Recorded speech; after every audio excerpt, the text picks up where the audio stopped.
अस्सलामु अलैकुम वरहमतुल्लाहि वबरकातुहू। Welcome to Haseeb electronics. आज की इस वीडियो में मेरे पास ये एक फ़ैन है, एनर्जी सेवर फ़ैन है, पेडिस्टल फ़ैन। ये काम करना छोड़ गया है।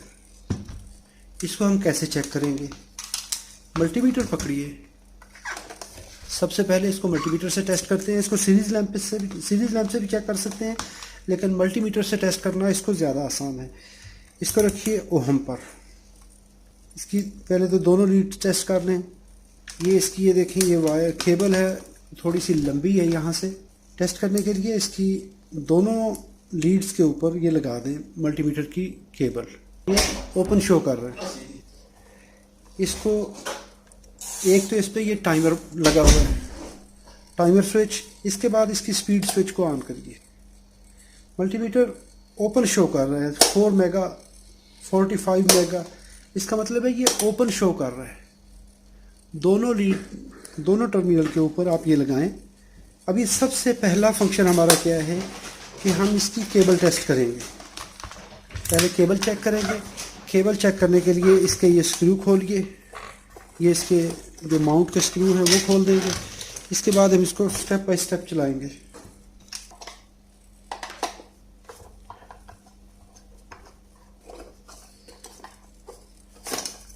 ये इसको हमने बाहर निकाल लिया यहाँ से। तो अभी इसका हम ये पैनल खोल लेते हैं। यहाँ पे देखिए, तो ये जो हमारी केबल है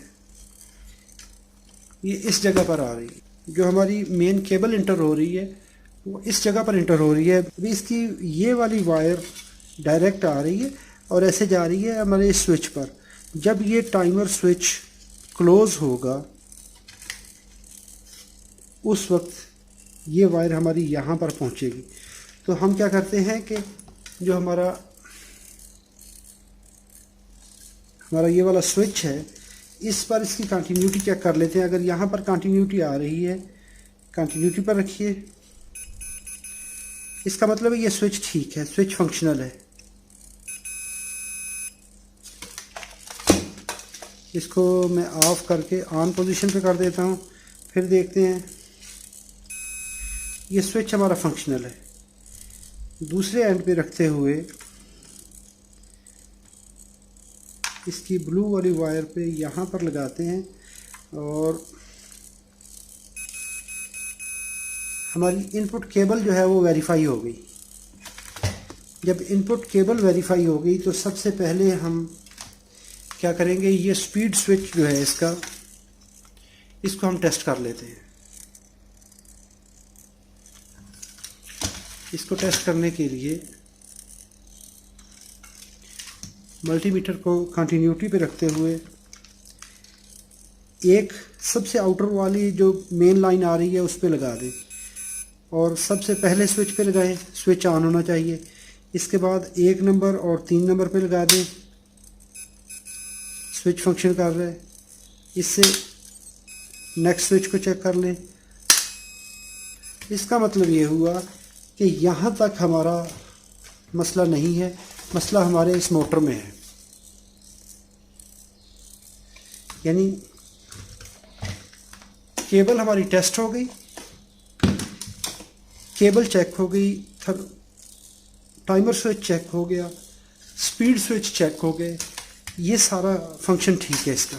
तो अभी हम चेक करेंगे इस पोर्शन को, मोटर को खोलने के लिए इसके आप सबसे पहले इसके बॉडी के ये आउटर जो स्क्रू हैं वो खोल लीजिए।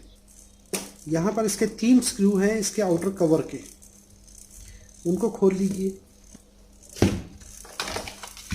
तो ये हमारी मोटर जो है वो बाहर आ गई। इसके कनेक्शन रिमूव कर लेते हैं ताकि हमें आसानी हो। जब भी आप वायर रिमूव करते हैं तो इसका आप लिख लीजिए कहाँ कहाँ पे कौन कौन सी वायर लगी है। ये ऊपर टाइमर है, इधर लगी है रेड वायर पहले नंबर पे, उसके बाद है वाइट, इसके बाद है ब्लू, इसके बाद है येलो और एंड पे रेड है। रेड टाइमर वाली है, इसके साथ रेड के साथ टाइमर लगा देते हैं। तो ये इस तरह करके हमारा ये स्विच बना हुआ है। अभी हमने जब इसके कनेक्शन नोट कर लिए, तो अभी हम इसको उतार सकते हैं।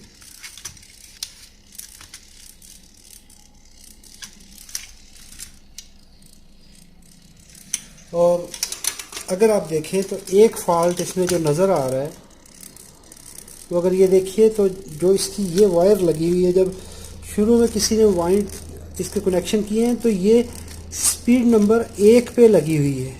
इसके साथ देखें तो ये स्पीड नंबर 1 को टच कर रही है, ये स्पीड नंबर 1 को टच कर रही है। इसकी इतनी उसने वायर, इसकी इंसुलेशन रिमूव ज़्यादा की कि 1 नंबर वायर को ये टच कर रही है। तो अगर ये कोई इस वक्त इसको ऑन करेगा तो उस वक्त इसकी वाइंडिंग को हीट अप होके डेड होना चाहिए। तो हमें एक चीज़ समझ आ गई कि हमें वाइंडिंग चेक करनी है कि वाइंडिंग में कोई प्रॉब्लम है।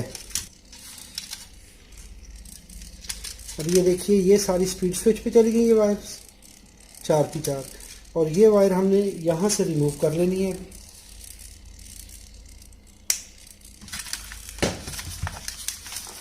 इसको रिमूव करेंगे तो हमारी ये केबल यहाँ से फ्री होगी। अभी हम फैन मोटर पे चले जाएंगे।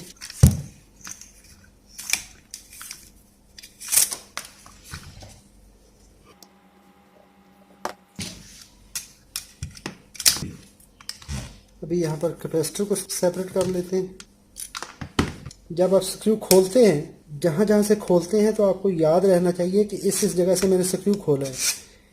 तो ये ना हो कि जी एक असेंबली खोलें, उसको ठीक तो कर लें, लेकिन बाद में उसके 5-6 स्क्रू स्पेयर कर लें कि जी ये स्क्रू इनकी जगह नहीं मिल रही कि ये कहाँ लगाने हैं।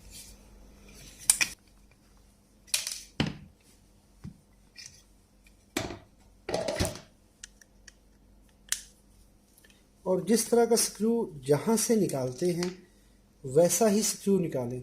अभी ये देखें, ये यहाँ पे ये स्क्रू है इस तरह का। अगर आप इसकी जगह पे जैसे वुडन स्क्रू होता है वो लगा देंगे, साइनोसाइडल जो होता है, तो साइनोसाइडल और मेटल स्क्रू में फ़र्क होता है, इसके थ्रेड में और उसके थ्रेड में फ़र्क होता है। आप इसको उसकी जगह पे लगा दें, उसको इसकी जगह पे लगा दें, तो फिर आप गलत करेंगे। जो जिस स्क्रू की, जिस पार्ट की जहाँ पे वैल्यू है, आप वहीं पे उसको फिट कीजिए, आपके काम में नफासत आएगी। इसका ये रोटरी मैकेनिज्म खोल लेते हैं।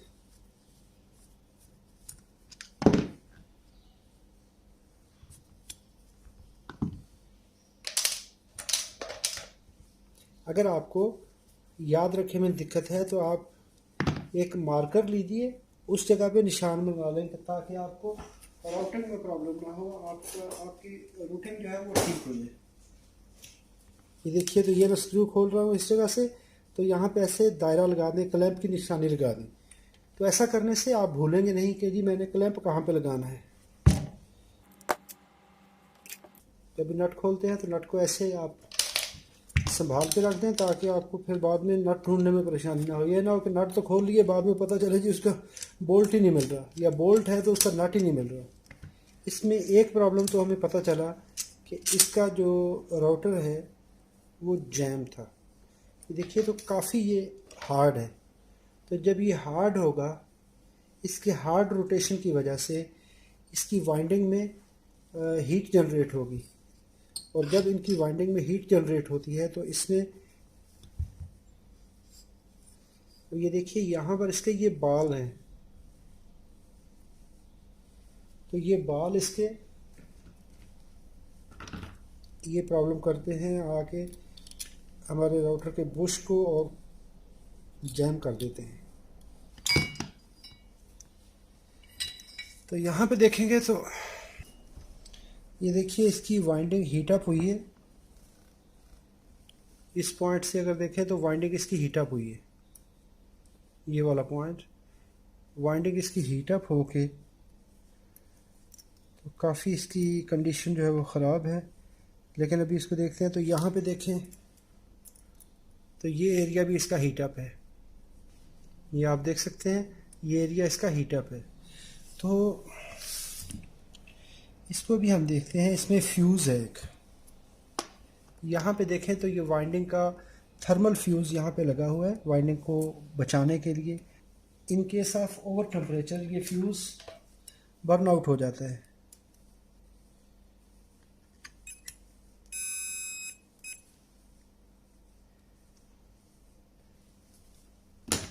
तो ये हमारा फ्यूज़ डैमेज हो चुका है।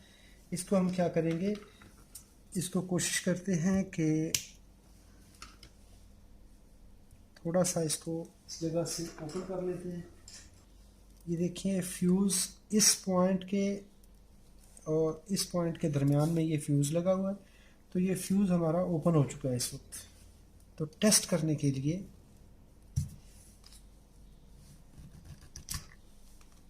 इन दो पॉइंट्स को हम मिला देंगे। ये है जस्ट फॉर टेस्टिंग पर्पस। लेकिन अगर आप देखेंगे, ये देखें तो ये कंडीशन है इसकी। ब्लैक को कॉमन करिए, रेजिस्टेंस पे रखें। इसके सारी वाइंडिंग जो है ये ओपन हो चुकी है, क्योंकि ये शॉर्ट हुआ था, इसने धुआं दिया है तो इसकी ये वाइंडिंग ख़त्म हो चुकी है। यानी ये जलने के बाद अगर देखें तो इसकी ये वाइंडिंग यहाँ से जल चुका है। ये देखिए इसकी वाइंडिंग इस कदर हीट अप हुई है कि ये अभी जल चुका है।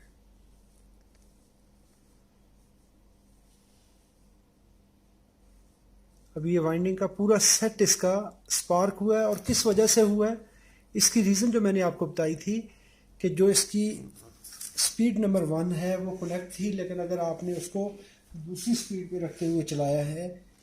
अभी इसकी रीज़न क्या थी कि ये जिसने ये इसको वाइंड किया या वायरिंग किया शुरू में, तो उसने इस वायर को उसकी ज़रूरत से ज़्यादा उसने यहाँ से वायर स्ट्रिपिंग की उसने।